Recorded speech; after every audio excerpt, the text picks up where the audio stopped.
Welcome, everybody. This is Cable Rose. Let's talk leadership.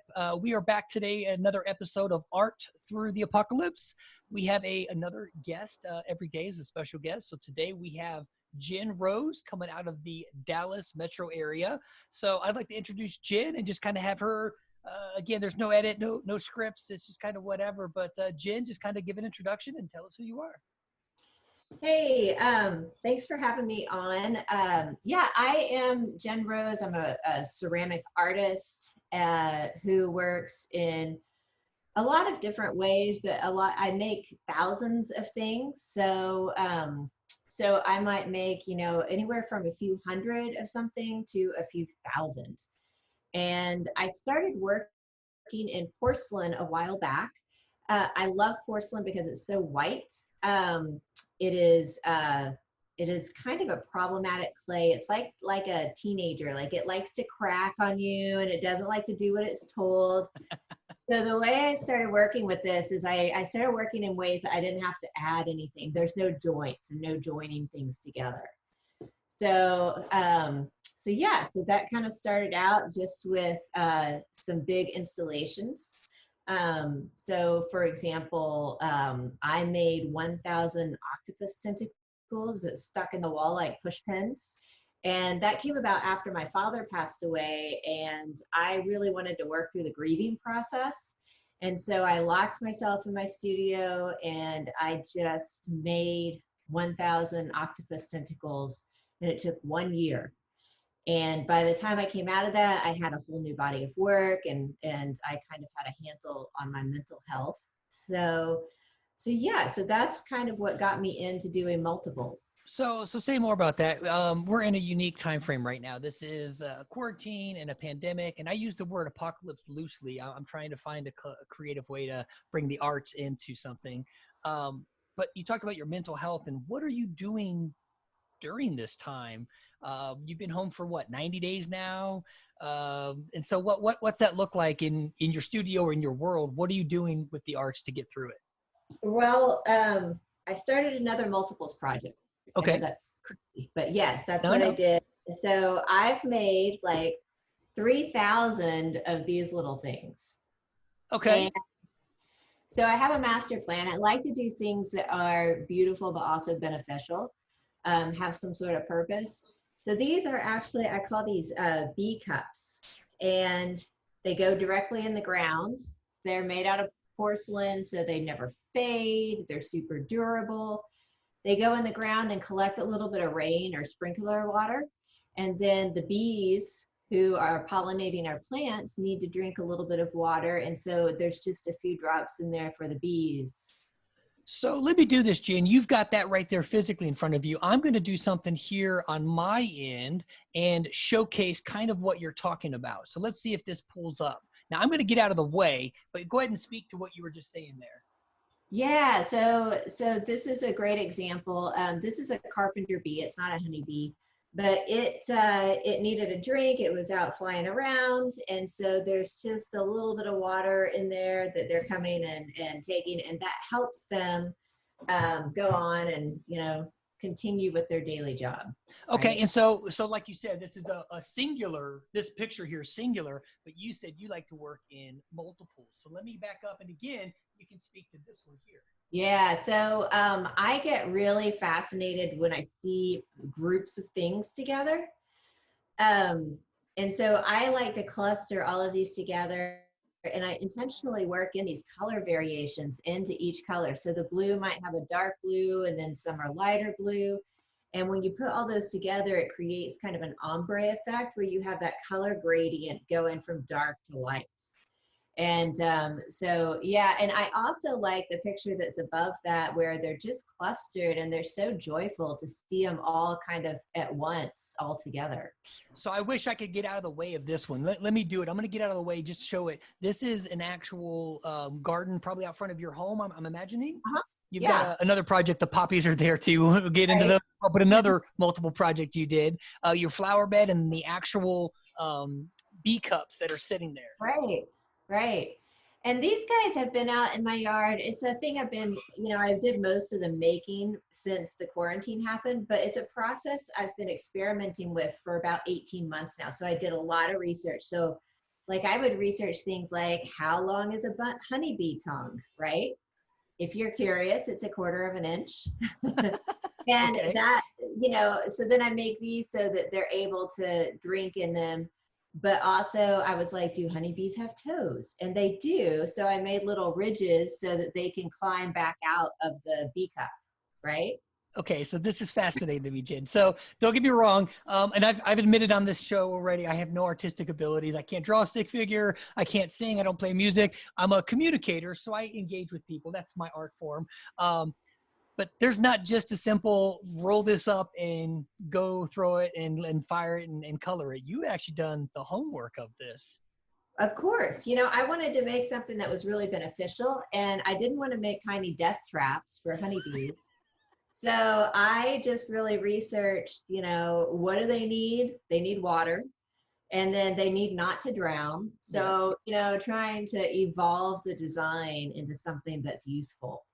Well, I think they're gorgeous. The first time I saw this project, I came across it and I was like, man, that is really cool. Cause it was, I think, probably one of the ones out your front yard. You had 20 of them maybe shoved in the Oh, ground. right. Yeah. And then you also, again, you work in a lot of different mediums right now. What's the process? Show us the final product as you get ready to share these with people.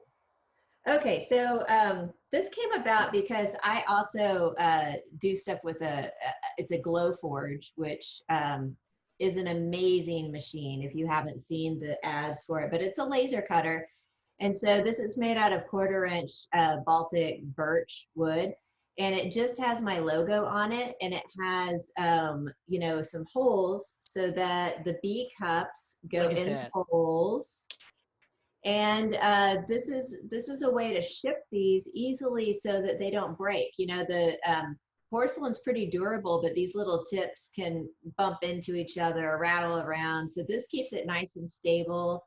And so yeah, they've been really popular, and I've sold these on my website. And so yeah, these little guys have taken off lately. So let me show them as well, because I've got it here behind me. This is what I came across one of the first times after I saw it in the yard.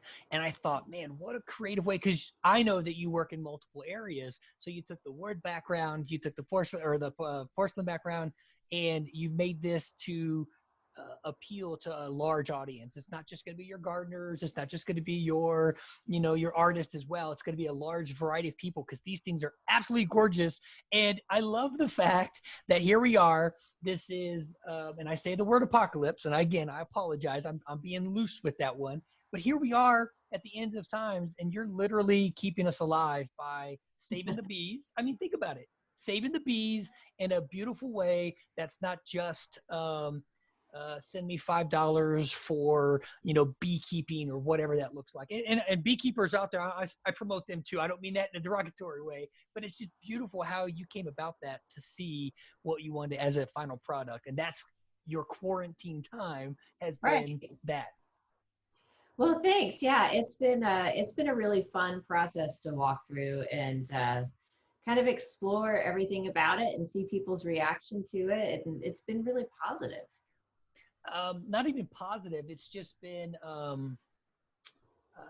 I guess so. Where this came from is the arts through the apocalypse. It's just been interesting to see how people have handled this time. It is a unique time that we're in, and you found purpose in your time frame, but something that you found passion for.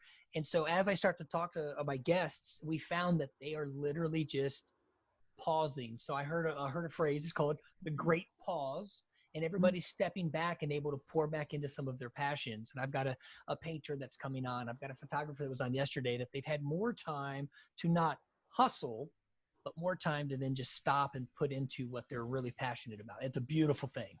Yes, that is amazing. And it's going to be weird when we all go back. And I don't know what the new normal will be, but hopefully we can hang on to some of this stuff that we've been exploring.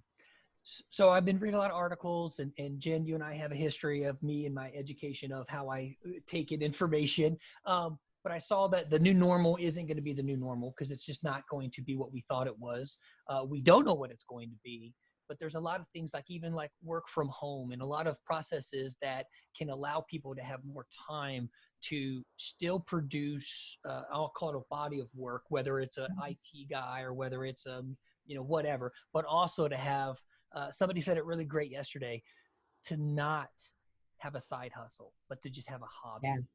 Right.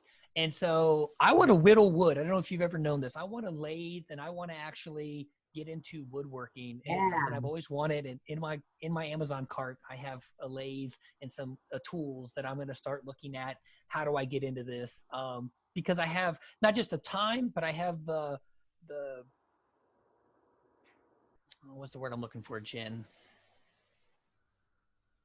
Passion? Do you have a passion for it? Well, I think I have an interest. I'm going to use the word interest. Okay.